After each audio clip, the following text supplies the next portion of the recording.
perdre 6 mois dans la vie d'une boîte quand tu commences, c'est énorme, que ce soit en temps de time to market, mais aussi en termes de trésor. La chose que j'aimerais casser dans ce marché, c'est de pouvoir faire ça, c'est de pouvoir atterrir sur une solution qui est un Shopify-like du monde de l'assurance. Si on industrialise les interfaces et on industrialise le moteur de règles et la production des documents, sur la partie souscription, le jeu est terminé. Cœur de proposition de valeur, conception, déploiement de parcours de souscription avec un écosystème de solutions autour qu'on peut activer pour venir enrichir le parcours de souscription. Plus gros actif que tu peux te constituer quand tu ne vends rien, c'est un réseau. Le ticket d'entrée dans l'assurance en France est très élevé. Ouais. Le ticket d'entrée est très élevé. Il faut vraiment vouloir faire ce qu'on a envie de faire, surtout quand on fait de la techno et qu'on met en place des systèmes un peu compliqués pour lesquels le client s'engage sur une longue durée.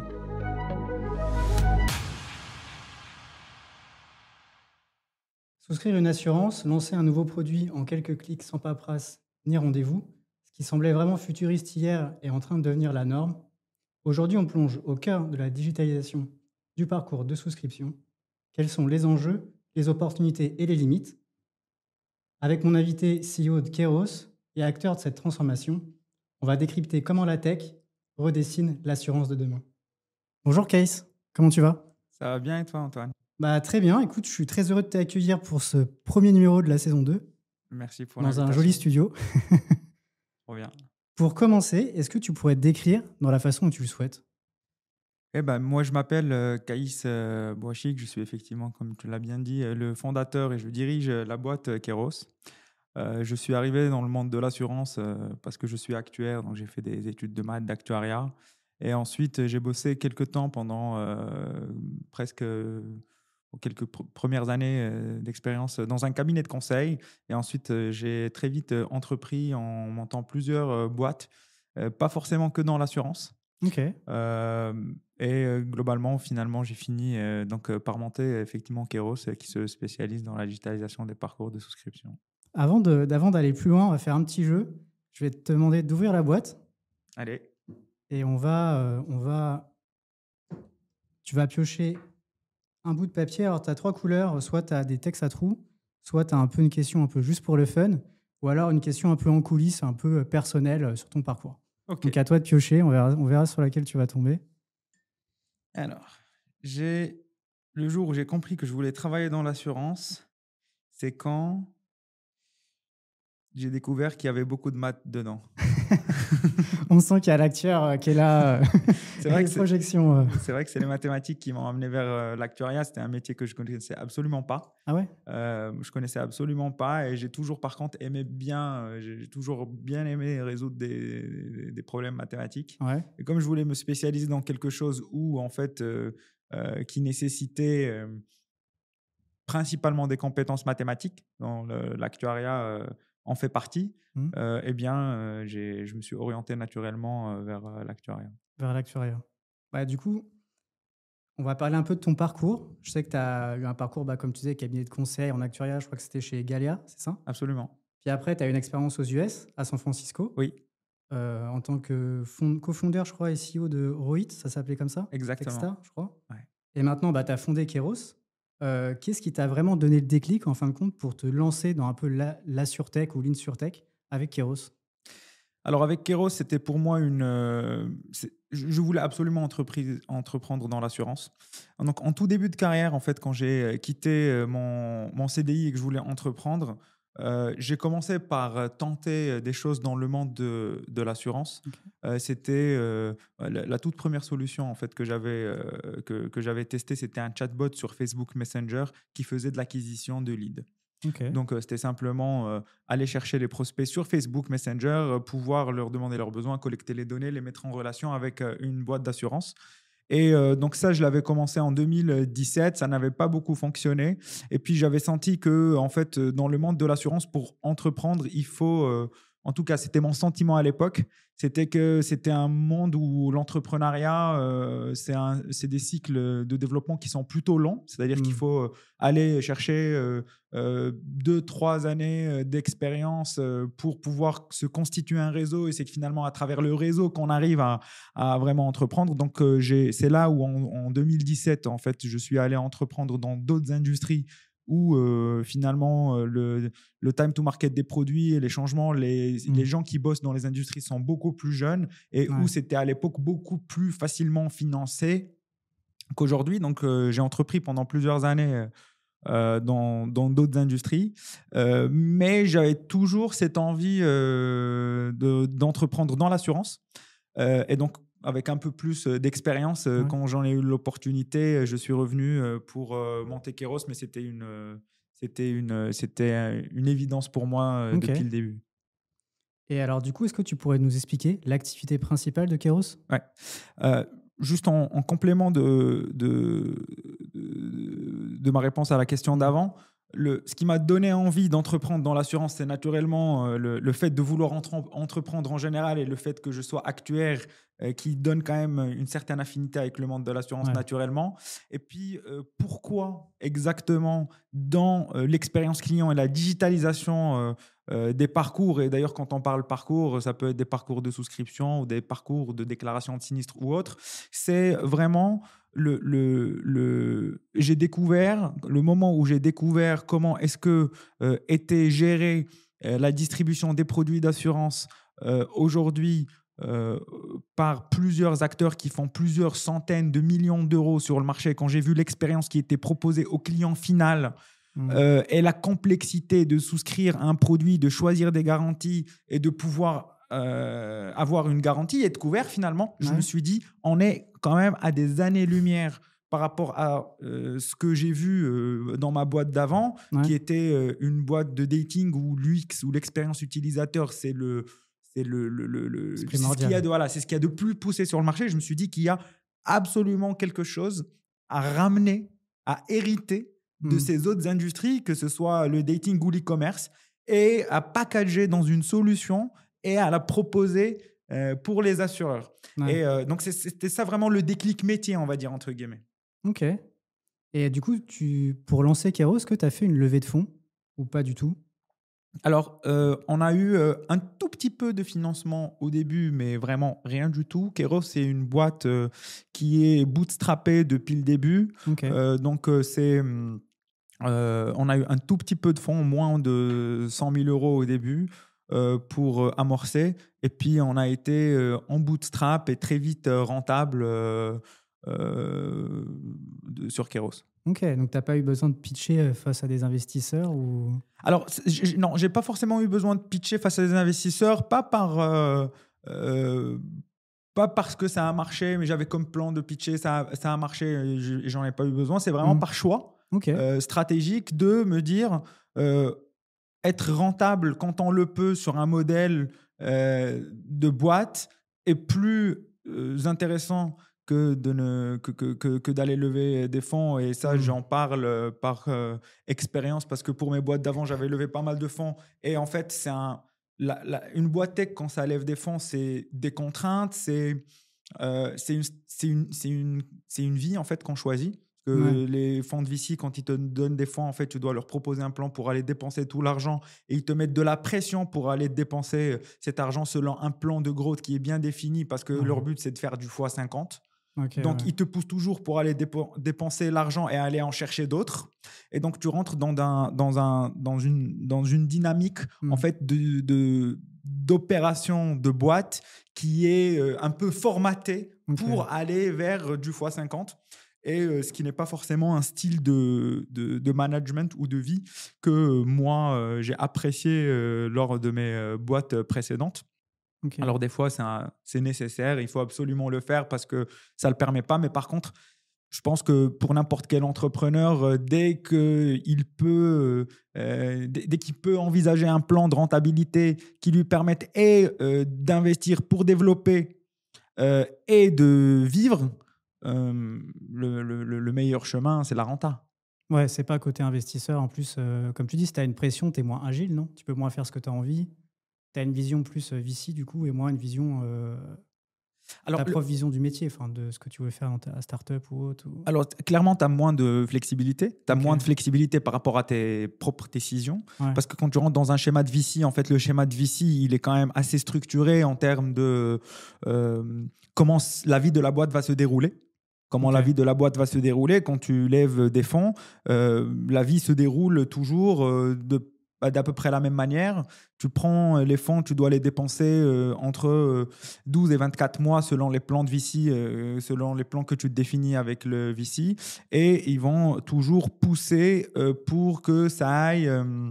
pour que tu ailles dépenser cet argent, trouver d'autres argent et faire du growth, aller grossir sans forcément se préoccuper de la rentabilité dans un premier temps. Alors, c'est de moins en moins vrai dans les conditions de financement actuelles, mais globalement, c'est une manière de diriger la boîte qui n'est pas forcément celle qui me convient le plus, en tout cas pour la vie de Keros, puisque j'ai l'opportunité de ne pas le faire, je ne le fais pas.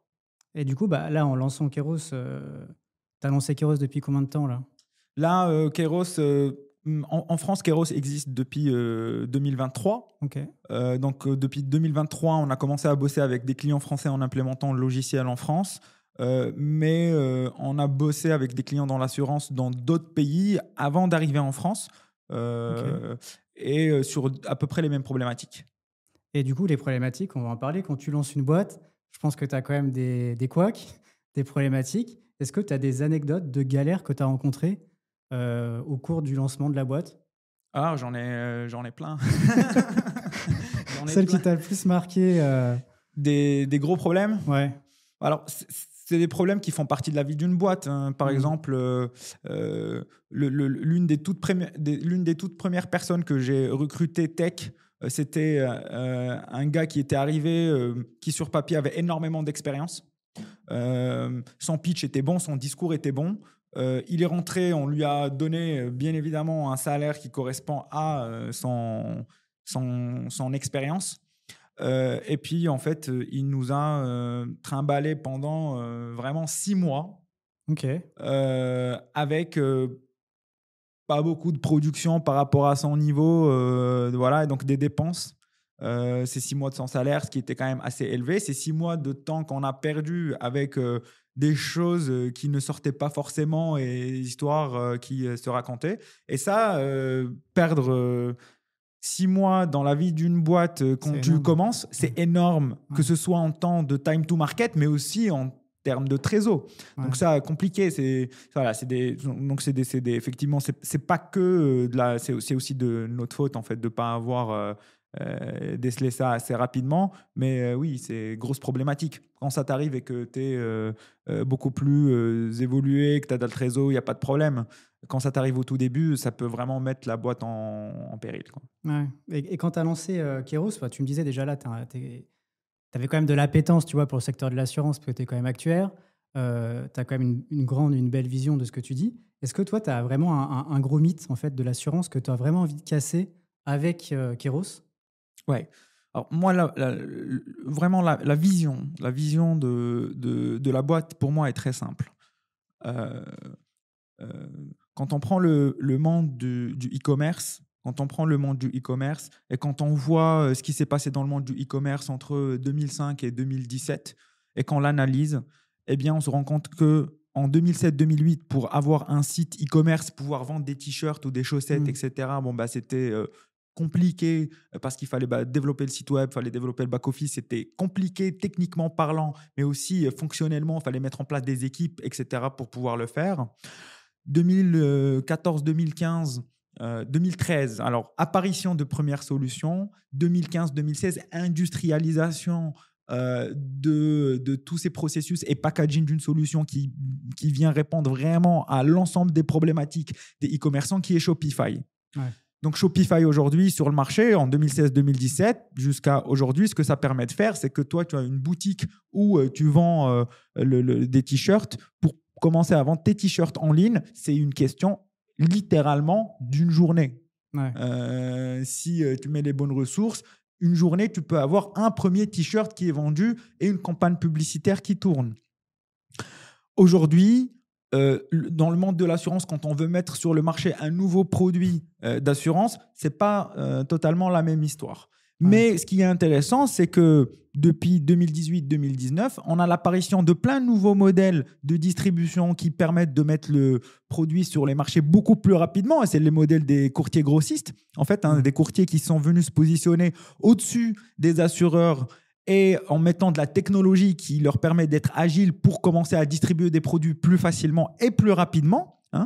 Et aujourd'hui, on avance vers un modèle de marché où finalement, maintenant, on est en transition vers potentiellement le Shopify de l'assurance, c'est-à-dire une solution technologique de marché qu'on vient positionner au-dessus du back-office assurantiel et qui permet, sans beaucoup de contraintes techniques, de paramétrer, mettre un produit sur le marché comme le Shopify le permet pour les e-commerçants. Okay. Bien évidemment, je ne dis pas que les complexités sont les mêmes, parce que dans le monde de l'assurance, il y a beaucoup de parties prenantes et beaucoup d'intermédiaires, beaucoup de participants dans la chaîne de valeur. Donc, c'est un gros travail d'intégration qu'il faut faire avec l'ensemble des parties prenantes de la chaîne de valeur. Mais c'est complètement un processus qui est industrialisable et quelque chose vers laquelle on va se diriger. Donc, la chose que j'aimerais casser dans ce marché, c'est de pouvoir faire ça. C'est de pouvoir atterrir sur une solution qui est un Shopify-like du monde de l'assurance. C'est marrant parce que c'est une transition parfaite. Comme tu dis là à l'instant, tu as une vision de construire le Shopify de l'assurance qui permet de créer vraiment une plateforme digitale afin de mettre sur le marché vraiment un produit très rapidement, en une journée, comme tu le disais. Pourquoi vraiment avec Keros, le fait d'avoir cette plateforme de digitalisation de l'ensemble du parcours de souscription en assurance est vraiment performante par rapport à ça, au-delà de souvent des buzzwords en mode voilà, je vais faire ça, ça, ça. Et en fait, au final, tu vois souvent que ça prend toujours autant de temps. Tu vois. Qu'est-ce que Keros vraiment apporte et comment tu vas réussir à péter le game, en fin de compte? Je ne sais pas si je peux dire ça comme ça. Alors, il y a deux choses qui sont importantes sur lesquelles on est en train de travailler et sur lesquelles on a résolu beaucoup de problématiques. La première chose, c'est le fait de sortir des parcours, c'est-à-dire des fronts de souscription qui soient ergonomiques et que le métier peut mettre en place. C'est-à-dire, voilà, étape 1, étape 2, quelles sont les questions, le contrôle sur les champs de données et la connexion avec le back-end. Donc, toute cette partie mise en place des interfaces de souscription, la partie frontale, ça, c'est un sujet qu'on a beaucoup industrialisé. Donc aujourd'hui, on est capable de faire cette construction de parcours avec la logique de navigation et la conception du design sans aucune intervention technique. Ce qui fait considérablement baisser les temps de projet technique et les temps des équipes dev, etc. Donc ça, c'est le premier sujet. Le deuxième sujet, c'est le back-office, qui est un sujet beaucoup plus compliqué à résoudre. Mais la résolution du back-office, c'est un moteur de règles. Un moteur de règles, parce que finalement, la souscription, c'est quoi? C'est, tu es prospect, tu viens me voir, je vais te poser des questions, tu vas me donner des réponses, et en fonction des réponses que tu me donnes et de mon moteur de règles, je vais te dire à quoi tu es éligible, à quel tarif, qu'est-ce qui pourrait te convenir. Et lors de cet échange de données entre nous, je dois respecter la réglementation et je dois te fournir tout un ensemble de documents que tu dois signer pour que je puisse te souscrire. C'est ça, en fait. Donc, quand on dit ça, il y a quoi? Il y a une interface d'échange. Soit on est ici et puis tu me donnes la donnée, tu me l'as dit. Soit il y a une interface sur laquelle toi, tu me communiques des données, donc interface digitale. Et une fois que je récupère cette donnée, je vais la faire passer par un moteur de règles qui va me permettre de sortir les garanties et les tarifs. Je vais te les exposer, te les expliquer. Tu vas les choisir. Et une fois que tu as fait ça, je vais tout mettre dans des documents que tu vas signer pour que je puisse t'embarquer dans mon système de gestion.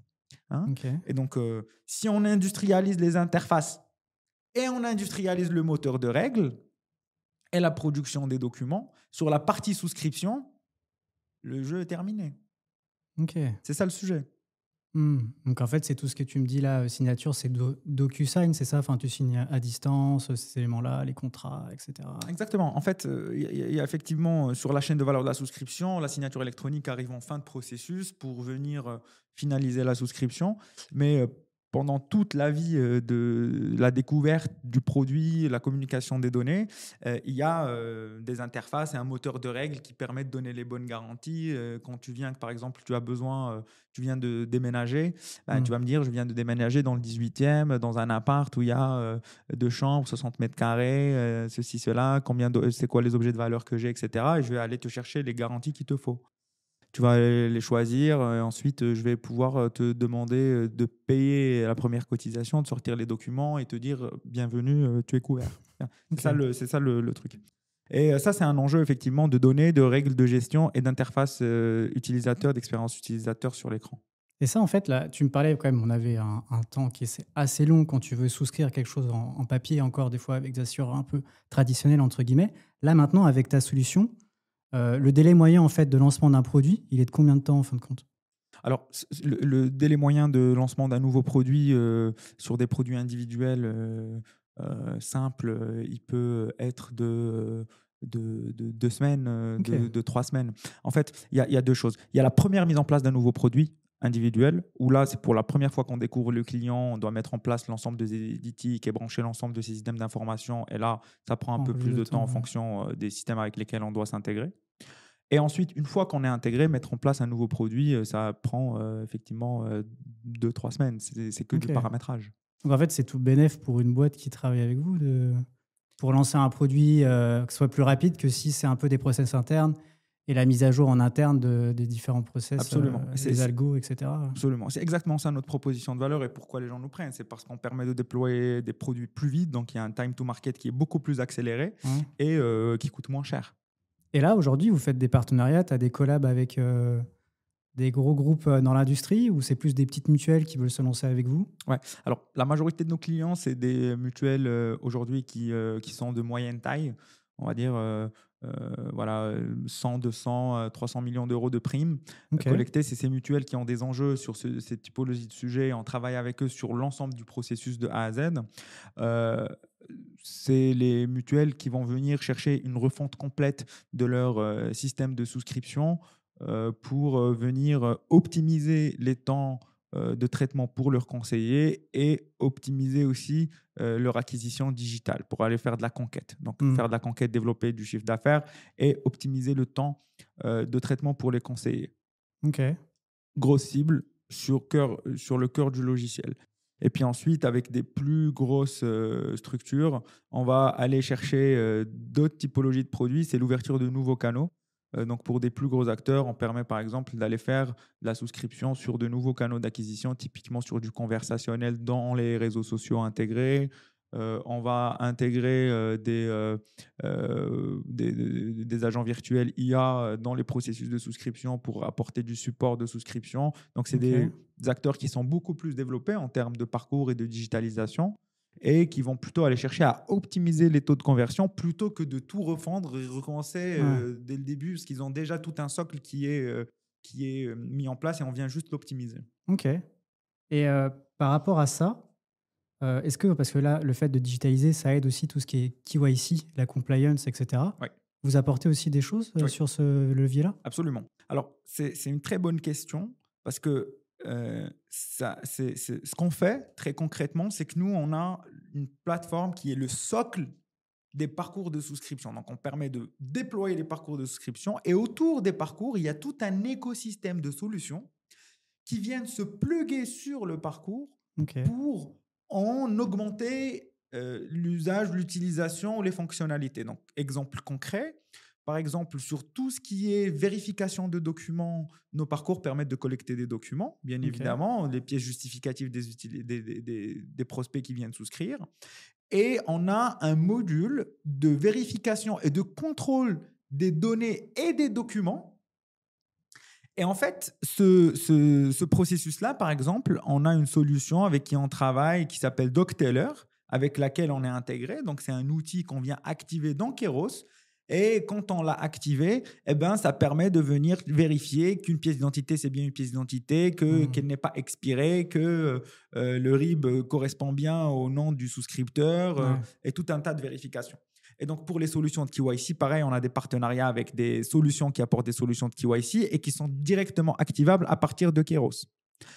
Donc, cœur de proposition de valeur, conception, déploiement de parcours de souscription, avec un écosystème de solutions autour qu'on peut activer pour venir enrichir le parcours de souscription. C'est pas mal ça, parce qu'en fait, tu penses direct cœur en mode souscription, mais derrière, à côté de ça, tu viens englober un peu des cas concrets et aussi de la manière un peu réglementaire qui rapporte aussi, mais qui voit ici, surtout qu'en plus, avec la lutte contre le blanchiment, c'est quelque chose qui est de plus en plus demandé.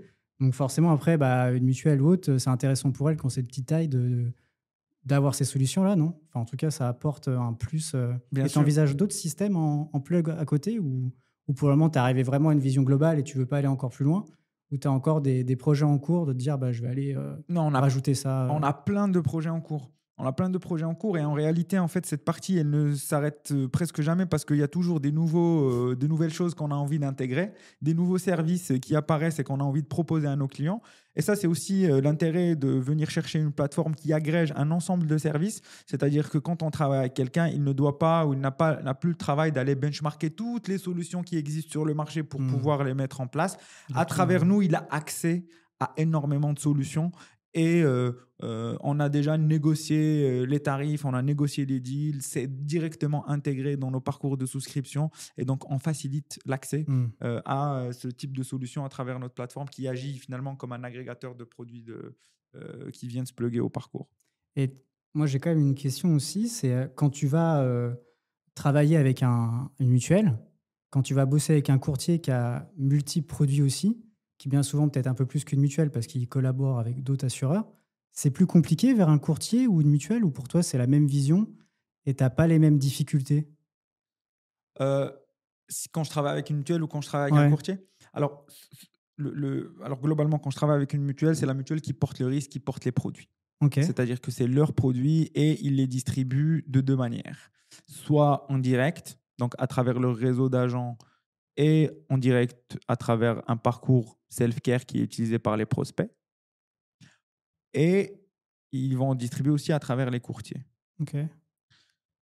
Quand on travaille avec un courtier, généralement, lui, quand il a mis en place un nouveau produit, il va le chercher auprès de l'assureur et il va venir prendre Keros pour le distribuer vers d'autres.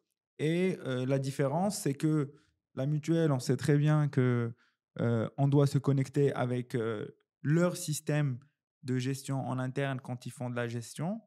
Pour le courtier, s'il a des délégations de gestion, soit on doit s'intégrer avec le délégataire, mais le fonctionnement est exactement le même. L'infrastructure est exactement la même. C'est vraiment juste un sujet de mise en place.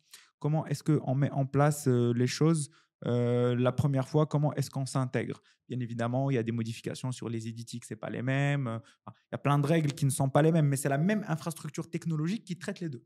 Ok. Et comme techno, c'est quoi? C'est du SaaS ou ça fonctionne comment? Alors nous, on est effectivement sur un business model en SaaS. Ok. Le SaaS, c'est effectivement un type de business model, c'est-à-dire comment est-ce que le logiciel est commercialisé et comment il fait rentrer de l'argent. Donc nous, effectivement, on est sur un business model en SaaS et notre business model, c'est de pouvoir mettre en place la solution en contrepartie d'une rémunération annuelle qui est proposée par rapport au volume de devis et de contrats que fait le partenaire qui nous choisit. Voilà. Okay. Donc, c'est comme ça qu'on tarifie le logiciel. Et tu as des chiffres à partager, une croissance là, entre le J0 et maintenant? Oui, cette année, le J0, il n'y avait rien. J0, il y avait 0. Alors, il y a quelque chose de très intéressant dans le monde de l'assurance, c'est-à-dire que la toute première année, on a beaucoup exploré. On a exploré plusieurs business models et plusieurs propositions de valeur à destination de plusieurs acteurs. Okay. Donc, on a mis presque en fait 1 année et demie à signer les 3 premiers clients. Ok, ouais. Et en fait, sur l'année qui a suivi, on en a signé 10. Hein? Donc, en fait, il y a un truc dans le monde de l'assurance que j'ai compris, c'est que pour aller chercher les premiers clients, c'est compliqué. Mais en fait, ce qui est compliqué, ce n'est pas aller chercher les premiers clients. Ce qui est compliqué, c'est de faire en sorte de construire sa petite place que les gens en fait, te voient et te revoient à plusieurs endroits, de construire la confiance, faire en sorte que les gens te voient plusieurs reprises et toujours voir que tu es encore là, que tu existes toujours, que tu continues de proposer la même proposition de valeur pour laquelle ils t'ont croisé la dernière fois. De les rencontrer, de leur dire ce que tu fais une première fois, ils n'auront très certainement pas un besoin tout de suite, et de leur redire une deuxième fois. Et le jour où ils vont avoir ce besoin, ils vont penser à toi, ils vont faire une présentation, ils vont demander une présentation, et puis ensuite, en fait, éventuellement, tu vas collaborer avec eux. Ce cycle, c'est 2 ans. Ouais. Voilà. Et là, sur la dernière année, ouais, on a fait, on a fait on a fait presque fois 4. Ah, c'est énorme. Hein. C'est marrant ça que tu dis. Au début, c'est compliqué, tu fais que 3. Et là, d'un coup, après, boum, tu fais x10. C'est énorme. Enfin, comme c'est exponentiel, quoi. C'est ouais, effectivement, c'est le ticket d'entrée dans l'assurance en France est très élevé. Ouais. Le ticket d'entrée est très élevé. Il faut vraiment vouloir faire ce qu'on a envie de faire, surtout quand on fait de la techno et qu'on met en place des systèmes un peu compliqués pour lesquels le client s'engage sur une longue durée. On vend quand même une solution qui touche beaucoup de choses. C'est l'outil de souscription. Il ne faut pas que l'assureur se plante sur son outil de souscription. C'est ce qui lui permet d'encaisser. C'est ce qui lui permet de faire du nouveau business. Et donc, effectivement, c'est un point qui est assez sensible de toucher à là où le point d'entrée de l'argent, le point d'entrée voilà, c'est compliqué de toucher. Donc, en fait, ça nécessite beaucoup de temps pour qu'il y ait suffisamment de confiance qui s'installe pour rentrer dans ce type de discussion. Et bien évidemment, quand on a les nouveaux clients, les premiers clients qui se déploient, les premières références, bon, ça commence à donner beaucoup plus, ça donne beaucoup plus de crédibilité, bien évidemment, et les choses se construisent petit à petit, mais c'est quand même très, très long. Le temps de mouvement dans l'assurance est long. Après, c'est gagné, quoi. Enfin, ce que tu perds au début, tu le gagnes énormément plus tard, parce qu'au final, tu vois, tu t'as quand même fait x10, donc ouais, je pense que mais le x10, il n'est pas arrivé par hasard. Il est arrivé parce qu'il a été travaillé pendant plusieurs années. Et c'est le travail de plusieurs années. Pourquoi je te dis ça? C'est parce que contrairement à mon expérience d'avant où j'avais une solution B2C, donc c'était une solution qui s'adressait directement au client final, et en fait, le coût d'acquisition, bien évidemment, il est beaucoup plus faible. Tu peux faire beaucoup d'acquisitions très rapidement. Mais par contre, la rétention est l'enjeu. C'est le fait de retenir les gens qui est compliqué. Et dans le monde de l'assurance, c'est le fait d'acquérir qui est compliqué. Quand tu vends une solution qui est complexe, la rétention est moins une problématique parce que les gens ont mis énormément de résistance pour venir chez toi, parce qu'ils savent que quand ils viennent chez toi, ils vont rester longtemps. Ok, ouais, c'est sur une vision long terme. Et c'était terme. beaucoup ça, ma frustration, moi, au début, quand j'ai commencé en B2B dans l'assurance, c'est de me dire, mais c'est incroyable, je n'ai même pas la traction pour pouvoir tester ce que j'ai envie de tester. Je n'ai rien. Et il faut aller d'abord gérer l'humain pour construire de la confiance avant de commencer à faire de la techno. Ouais. Et ça, pour entreprendre dans l'assurance sur des solutions SaaS, tech, c'est très important à comprendre si quelqu'un a envie d'entreprendre dans le monde de l'assurance sur un logiciel, sur une solution technologique. C'est marrant que tu dises ça. En fait, en gros, tu dis carrément qu'il faut créer son réseau en assurance. Dès que tu as ton réseau, après, tu lances ton offre. En gros, c'est à peu près ça, quoi. Le plus gros actif que tu peux te constituer quand tu ne vends rien, c'est un réseau. Sinon, c'est très important. Très, très important. Et pour toi, quels sont les principaux freins rencontrés par les assureurs, du coup, dans cette transformation digitale? Parce qu'on entend beaucoup de digitalisation, parcours de digitalisation. Après, on entend aussi les clients qui adorent encore d'avoir l'humain derrière, pas forcément que du digital, d'autres n'ont pas la même appétence. Souvent, tu as des points de friction par rapport à ça. Toi, c'est quoi que tu as rencontré comme difficulté? Enfin, comme no-go par les assureurs par rapport à ton offre? Comme no-go? Alors, il y a plusieurs typologies d'assureurs. Tu as les assureurs qui ont beaucoup de solutions déjà mises en place. Et là, le problème, ce n'est pas l'humain ou le process ou autre. C'est juste un millefeuille applicatif. Et en fait, c'est compliqué à faire bouger, c'est compliqué de s'intégrer. Et donc, c'est très compliqué de rentrer chez eux. Donc, eux, on va les sortir de la boucle. Ensuite, tu as ceux qui n'ont rien. Et moi, c'est mes clients préférés parce qu'au moins, tu rentres et tu peux apporter de l'expertise du logiciel et résoudre beaucoup de problèmes. La problématique que j'ai rencontrée n'est pas technologique. Ok. Sincèrement, moi, la technologie, ce n'est absolument pas un point qui m'a déjà freiné parce que globalement, je peux tout faire en technologiquement parlant. Ce n'est pas un problème. Ce qui est compliqué, c'est la confiance des gens. Ouais. Ce qui est compliqué, c'est de se créer un réseau, de créer une confiance, que les gens te laissent déployer ta proposition de valeur. Sincèrement, technologiquement, il n'y a absolument rien aujourd'hui qui est impossible à faire ou compliqué à faire à partir du moment qu'il y a un client intéressé qui veut payer. Let's go. Aucun sujet. Ok. Et donc, du coup, tu as quand même une expérience aussi aux US et en France maintenant. Est-ce que toi, tu retrouves un peu le mindset américain qui est présent chez Kairos parce que tu as vécu là-bas et du coup, ça te crée un avantage par rapport à d'autres personnes qui se lancent en France qui n'ont pas encore vécu cette expérience-là aux US? Tu le vois comment ça? Alors, je vais te raconter une histoire drôle. Le mindset américain m'a amené une très grosse galère au début de Kairos parce que je suis arrivé justement avec ce mindset américain et j'ai commencé Kairos en France avec ce mindset américain. Et le mindset américain, très clairement, c'est quoi? Allant très vite, cassant des choses et recommençant. Et moi, j'étais surentraîné par rapport à ça. J'étais surentraîné par rapport au fait de commencer très rapidement, de casser et de refaire. À tel point que, en fait, me casser la gueule et refaire, c'est devenu habituel parce que je me suis juste surentraîné là-bas, parce que j'étais dans les écosystèmes qui m'ont permis de me laver le cerveau par rapport à ce concept-là. Et donc, je rentre en France et puis on commence à bosser avec une toute première mutuelle. C'est trop marrant, je me souviendrai toujours de ça.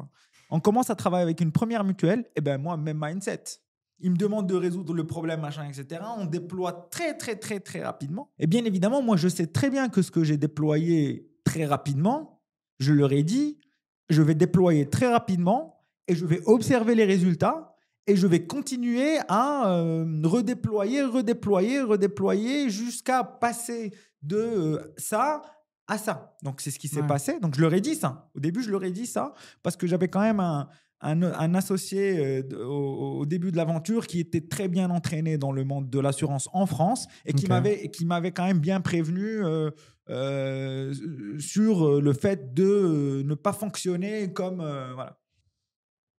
Mais bon, moi, tant que je ne me suis pas cassé la gueule, je ne comprends pas, tu vois. Moi, tant que je n'ai pas pris les claques, je ne comprends pas forcément bien. Donc, on commence et puis on fait une première version et puis, bien évidemment, la première version, les résultats sont terribles. Les résultats ne sont pas bons du tout. Pour moi, c'est normal. Je fais, ah, mais trop bien. On a de la data pour aller chercher où on en est, comment on va faire évoluer ça. Donc, je fais ça. Sauf que le client en face n'était pas du tout en train de vivre la situation comme moi, j'étais en train de la vivre. Le client en face, c'est « Oh là là, qu'est-ce qu'on a fait ?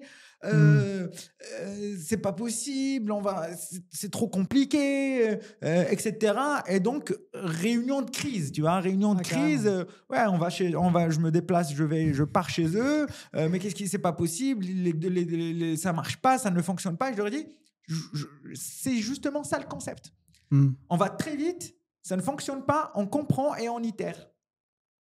Et donc, en fait, au bout de quelques semaines, le client a résilié notre contrat. Il a résilié notre contrat simplement parce que, en fait, la méthode de fonctionnement et de travail que moi j'ai adoptée, que j'avais, avec laquelle je fonctionnais, n'est absolument pas adaptée à cette cible. Et donc, ça m'a permis, moi, de prendre cette première claque. C'était tout premier client. C'était le deuxième. C'était le deuxième, on l'a perdu. Et moi, ça m'a mis une grosse claque en me disant, attends, efface ce que tu as dans ta tête et fais en sorte de livrer plus lentement, même si tu sais que tu vas prendre plus de temps pour arriver sur quelque chose qui convient bien. Le plus important, c'est de mettre beaucoup d'accompagnement côté client pour qu'il ait une visibilité élevée par rapport à ce que tu vas lui livrer. Et ça, c'est très, très important. Donc, mindset américain, bien. En France, sur certaines cibles, non. Clairement pas. Et du coup, maintenant, tu le fais plus, ça? Non. Crash test comme Non, ça non, et voir non. ce que ça donne. Non. Maintenant, c'est cadrage. Le cadrage, on cerne bien les choses, on comprend bien ce qu'on a envie de déployer, on le fait valider, c'est validé, on le développe, on fait valider le développement. Non, c'est processus classique de développement. Tu vas beaucoup moins vite, mais par contre, tu offres une satisfaction client beaucoup plus élevée. Et c'est des cycles qui sont un peu plus lents, mais c'est ce que veut le marché. Donc, on peut pas. On peut innover dans certaines limites. Voilà. Bah après, c'est un mal pour un bien, entre guillemets. Genre, ça t'a appris le marché français, la manière dont il fonctionne. Bien sûr. Souvent, on dit qu'on apprend de Nocera. En tout cas, ça doit être, enfin, face à un assureur comme ça, pour gérer comme ça une gestion de crise, tu l'as vécu comment? C'était Ce qui est très drôle, c'est que moi, je le vivais. Maintenant, je sais de quoi il s'agissait, mais pendant le déroulement du truc, pour moi, c'était normal. Je vais juste partir, je vais les rassurer par rapport à la méthodologie. Ils vont la comprendre et je vais pouvoir revenir travailler. Tu vois. C'était pas rupture de contrat, quoi. Toi, tu le vivais pas comme ça, Non, quoi. je le voyais pas du tout comme ça. Mais par contre, voilà, ils ont bien fait de rompre le contrat. Ils ont bien fait de rompre le contrat parce que ils ont bien fait de rompre le contrat parce que ça m'a permis de comprendre très rapidement des choses. Et j'ai beaucoup de chance que ça me soit arrivé en fait au tout début de l'aventure parce que trop bien, tu comprends ça très rapidement. Si tu es malin, tu t'adaptes pour t'adapter à ta cible. En fait, c'est tout le jeu. Hein. Tu vas sur un nouveau marché, sur une nouvelle cible. Si tu ne t'adaptes pas, tu es terminé. Et la meilleure manière pour apprendre très vite comment tu dois t'adapter, c'est de se tromper. Ouais. Et c'est ce qui s'est passé au tout début, très content. Et maintenant, en fait, on travaille qu'avec cette cible. Ok. On travaille qu'avec cette cible au quotidien. On les accompagne, on déploie auprès d'eux avec leur méthodologie sur laquelle on met quand même beaucoup d'innovation et on va chercher un petit peu les limites, mais dans le cadre de ce qui est acceptable pour cette cible-là en France, dans l'assurance. Ok.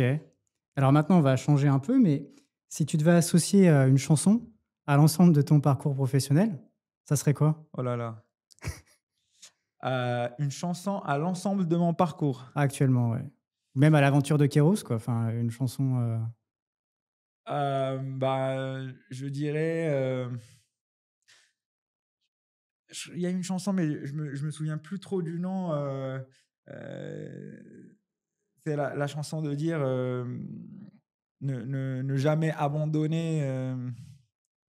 C'est une chanson de rap américain. Ok. Je me souviens plus du nom. Je crois que c'est 50 Cent. C'est une chanson de rap américain, mais en gros, le titre juste dit l'idée, c'est ne jamais baisser les bras face à des contraintes pour aller atteindre une vision, quoi. Je me souviens plus on le mettra en commentaire. Je le rajouterai en commentaire. Ouais. Alors, et du coup, toi qui bosses vraiment dans le digital, quel est pour toi ton outil préféré que tu utilises au quotidien et vraiment c'est le best outil pour toi en termes de digital? Ça serait quoi? Pour de la productivité ou pour de l'organisation ou dans vraiment l'absolu? Dans l'absolu. ChatGPT.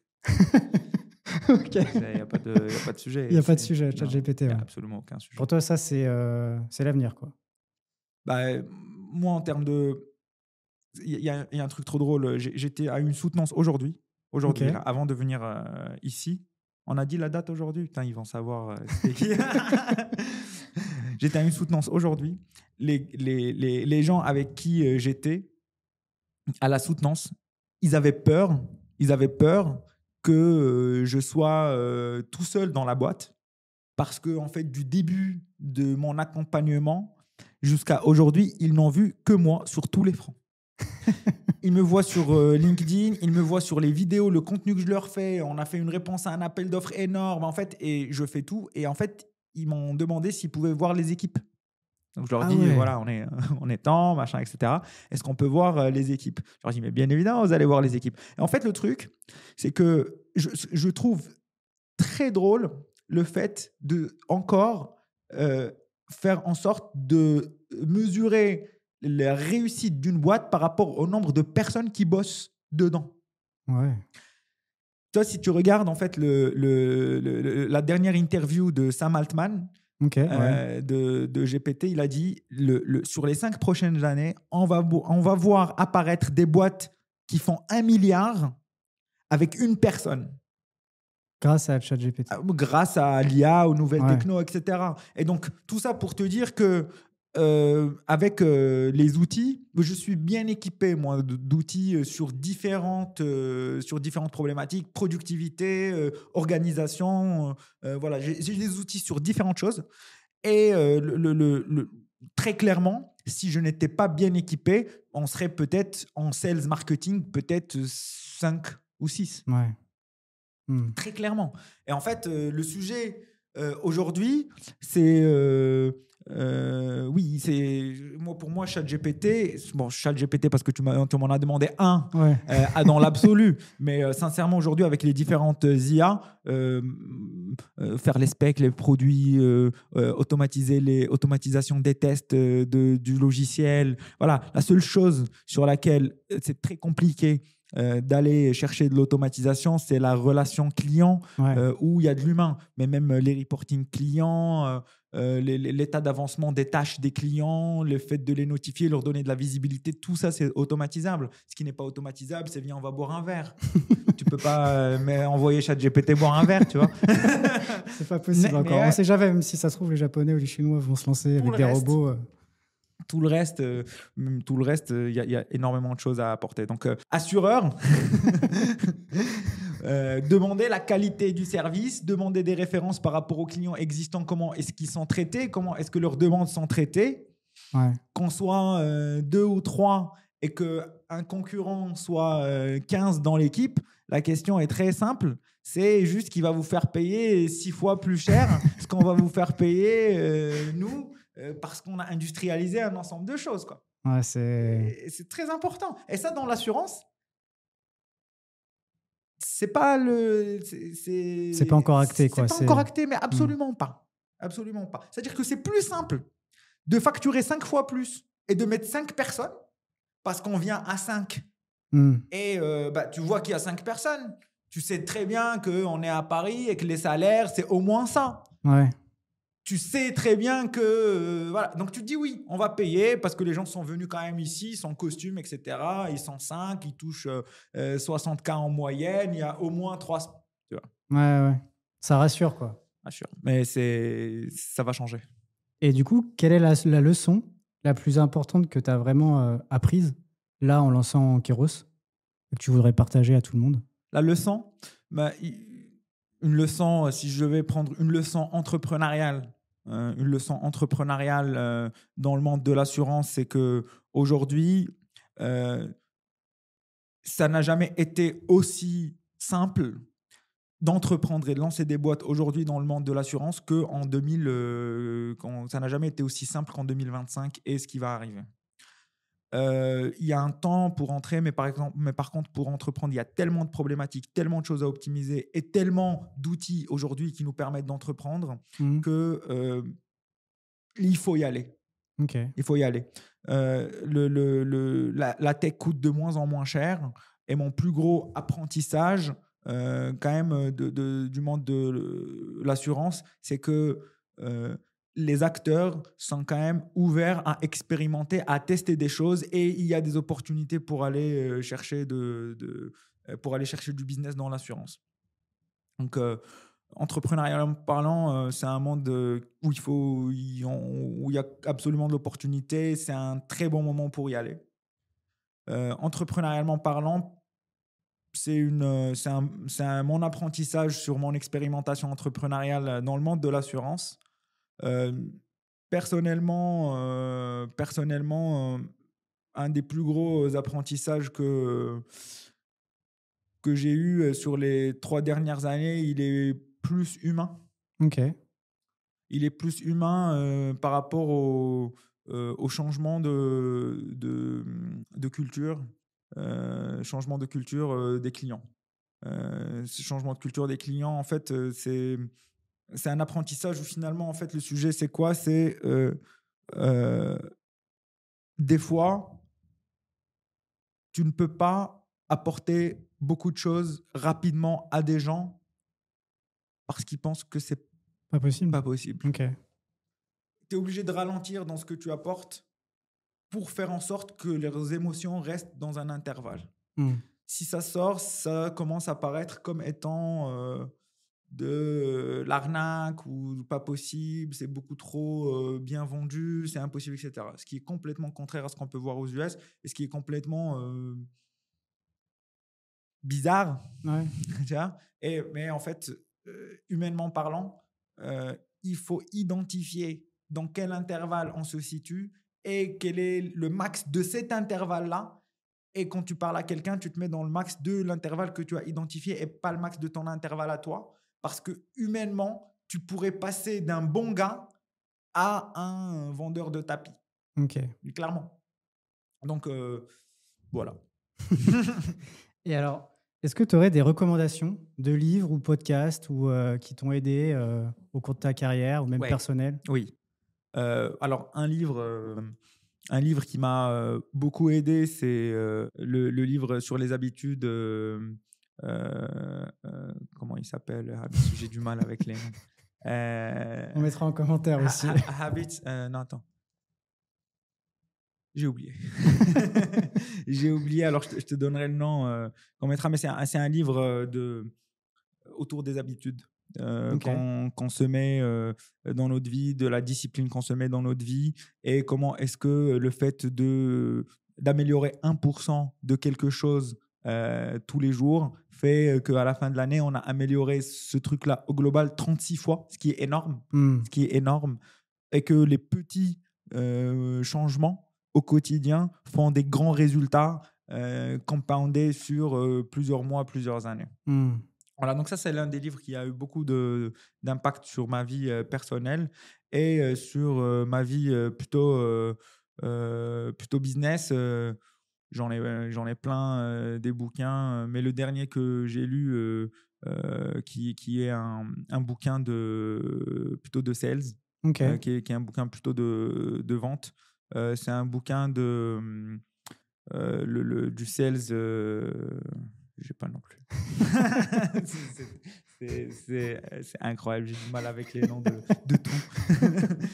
C'est un bouquin de. Tu vois qui c'est le gars qui a fait le gars qui était à Wall Street. Belfort, Jordan Belfort. Jordan Belfort, ouais, ok. Jordan Belfort. Son bouquin de sales est vraiment incroyable. Ok. Ouais. Il y a des vraies bonnes leçons de sales.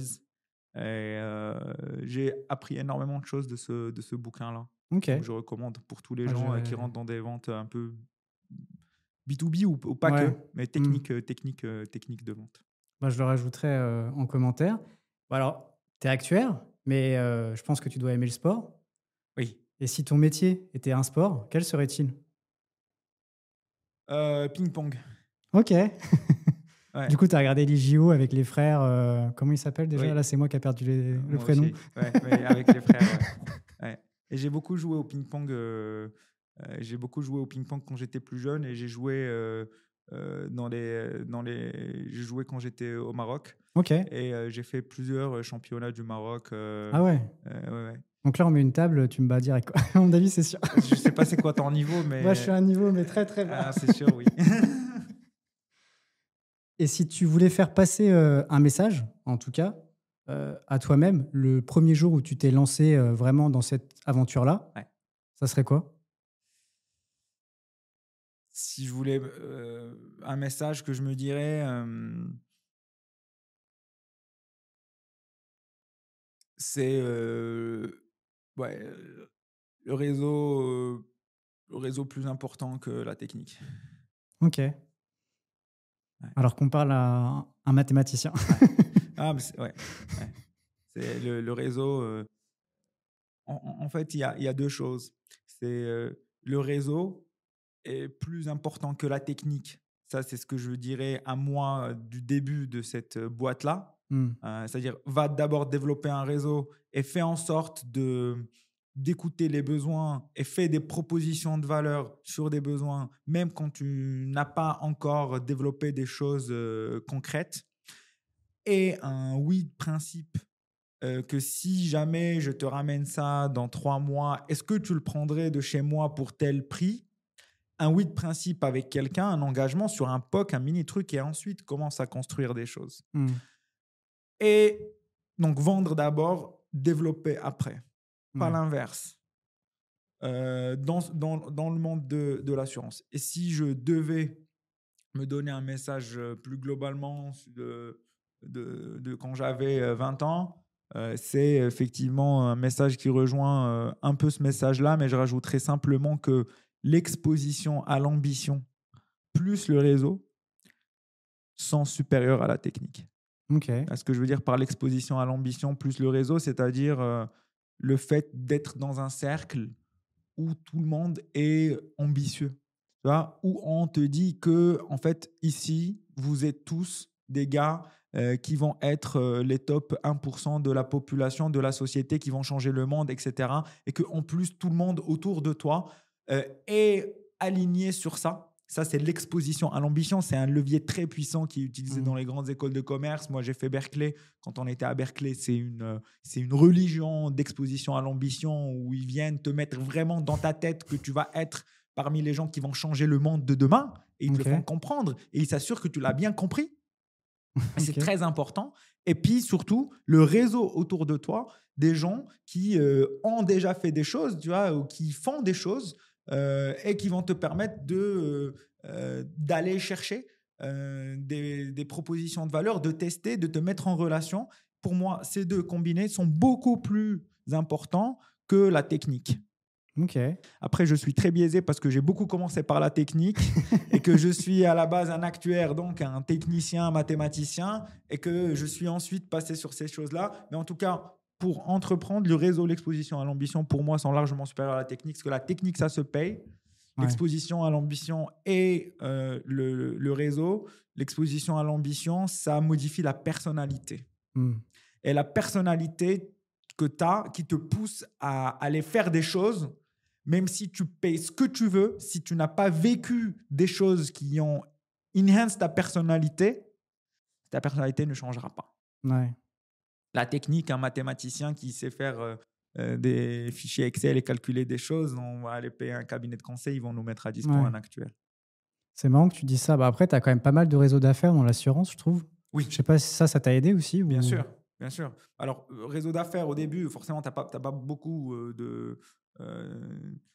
tu rentres petit à petit, tu commences à rentrer effectivement dans les communautés. Il y en a pas mal qui sont très bien dans lesquelles je suis. Tu as Assurenco, tu as le réseau de la FG2A, tu as, plein effectivement de petits clubs business qui Mmh. font pas mal d'événements, qui permettent de rencontrer des gens. Tu as I3, tu as tout ce que fait News Assurance Pro qui sont super. Euh, effectivement, ces clubs-là organisent des événements qui permettent de rencontrer des gens, de partager. Tu as les événements Taré à vie, qui est Mmh. très bien. Tu as l'INNN à New York, qui est top. Donc, oui, il faut absolument aller dans ces trucs-là, rencontrer des gens, se construire le réseau pour rencontrer, un, d'abord comprendre les problématiques, deux, avoir les bonnes personnes, trois, construire la confiance, quatre, vendre. Ouais. Et pour finir, est-ce que tu aurais un invité à me recommander pour un prochain épisode? Un invité à te recommander, alors tu voudrais un invité business ou technique? Business, pourquoi pas? Business. Un invité business, je te recommanderais tech. Ouais. Un invité business tech. Alors, il y a le, un- quelqu'un que j'aime bien, qui pousse pas mal les réflexions, qui est tech. Tu as un gars qui s'appelle Pierre Apté, OK. alors qui est intéressant d'un point de vue et business et technologique, Mmh. qui a beaucoup de choses à dire, qui va apporter énormément de choses technologiques, mais par contre, il n'est pas très assurance. OK. Et c'est pas son domaine d'activité? Il Non. est plus, Ouais, il est sur de la techno, mais c'est quelqu'un qui mélange bien la technologie et le business. OK. Et c'est quelqu'un qui a construit énormément de choses autour d'outils IA. Alors, on fait avec lui des choses dans l'assurance, mais pas que. Lui, il fait beaucoup plus large que ça. Voilà, je pense que c'est quelqu'un qui peut être assez intéressant à écouter et qui peut t'apporter pas mal de Pas mal de choses. réflexion. Ouais, pas mal de réflexions. Et sinon, dans le monde de l'assurance, tu peux rencontrer quelqu'un qui a un point de vue effectivement technique et une connaissance assurantielle. C'est Samir Boumaraf, le fondateur de Mutlab, Ok. qui est l'application mobile qui est utilisée par plus de 70 mutuelles sur le marché. Et en fait, Samir est le fondateur de Mutlab, mais il a passé plusieurs années dans la caisse maladie. Ok. Donc, il a vraiment les deux casquettes, et technologique et métier, assez poussées et beaucoup d'histoires à raconter. Bah super, bah écoute, je les contacterai. Vraiment un grand merci à toi de t'être livré comme ça, très franc sur le parcours que tu as eu, que ce soit tes galères, tes réussites et la vision que tu as globale de l'assurance. Donc vraiment merci à toi. Merci pour l'invitation. Puis bah à une prochaine. À une prochaine. Merci Antoine. Merci. Un grand merci d'avoir écouté l'épisode, j'espère qu'il t'aura plu. Pour me donner de la force, mets 5 étoiles ou un commentaire sur ta plateforme préférée et partage à ton entourage. Moi je vous dis très bientôt dans un prochain épisode d'Assurance en coulisses.